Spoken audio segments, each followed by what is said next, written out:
Picture this. It's 1883, and something happens on our planet so powerful, it was heard nearly 5,000 kilometers away.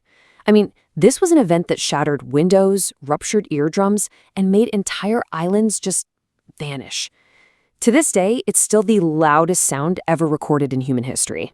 And that's the big question we're digging into today. We are going to break down exactly what created this world-shattering event, how ridiculously loud it actually was, and what its terrifying consequences were for the entire planet. Okay, so let's get right into it. Our story starts in the Sunda Strait, on a little volcanic island in Indonesia. Its name was Krakatoa, and it was about to become the source of a sound that would absolutely stun the world. Now, this whole thing didn't just come out of nowhere. For months, the island had been rumbling, sending up these big plumes of smoke and ash.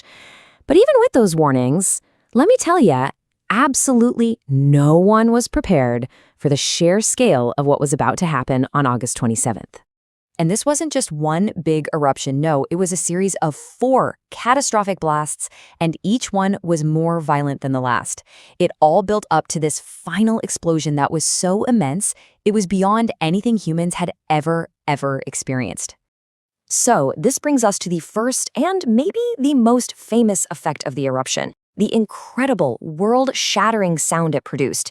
A sound so powerful, you could really only describe it as a weaponized shockwave. And just try to wrap your head around the scale of this. This was not a local noise. The sound wave literally traveled across oceans. It was heard clearly in Australia, and people on islands almost 5,000 kilometers away reported hearing what they thought was distant cannon fire. Can you even imagine that?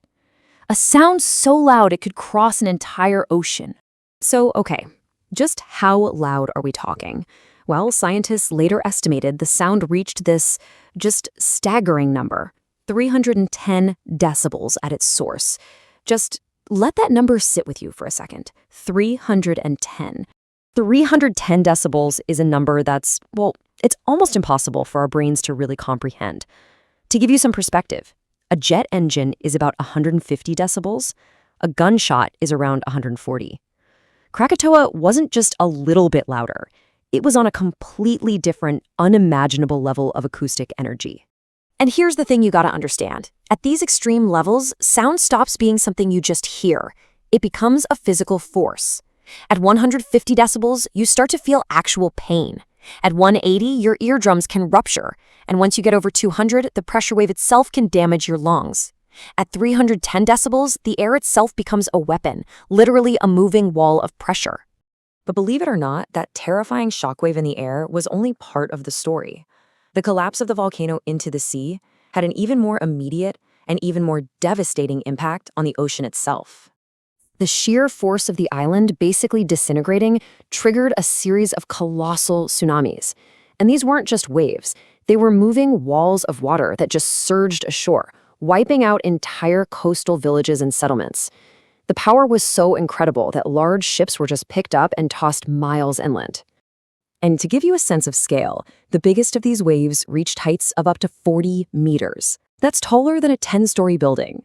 Just an absolutely terrifying force of nature unleashed in a single instant. And the human cost, it was just tragic and immense. It's estimated that more than 36,000 people lost their lives. The vast majority of them were victims of those devastating tsunamis that came right after the eruption. So while the tsunamis brought that immediate, horrific devastation, the explosion's initial shockwave started a journey that really proves just how planetary this event was. That atmospheric pressure wave was so powerful, it was detected by barometers all over the world. It physically circled the entire planet, not once but multiple times before it finally faded away. So the immediate devastation was pretty clear, but the eruption's impact didn't stop there. In the months that followed, it became obvious that Krakatoa had literally changed the world's atmosphere. There were really 2 key lasting effects. First, like we said, pressure sensors all over the globe registered that shockwave, a measurable tremor in the air itself. Second, and way more visibly, the enormous amount of ash that got blasted into the stratosphere caused these intensely vivid red and orange sunsets that people saw all around the world for months. In fact, and this is pretty cool, some art historians think the blood-red skies seen in Norway might have actually inspired the background of Edvard Munch's famous painting, The Scream. The entire planet was witnessing this beautiful but also kind of eerie aftermath. All of this leads to a pretty unsettling but I think important question. Could something this powerful, or maybe even louder, happen again in our modern world? And maybe surprisingly, the scientific answer is yeah.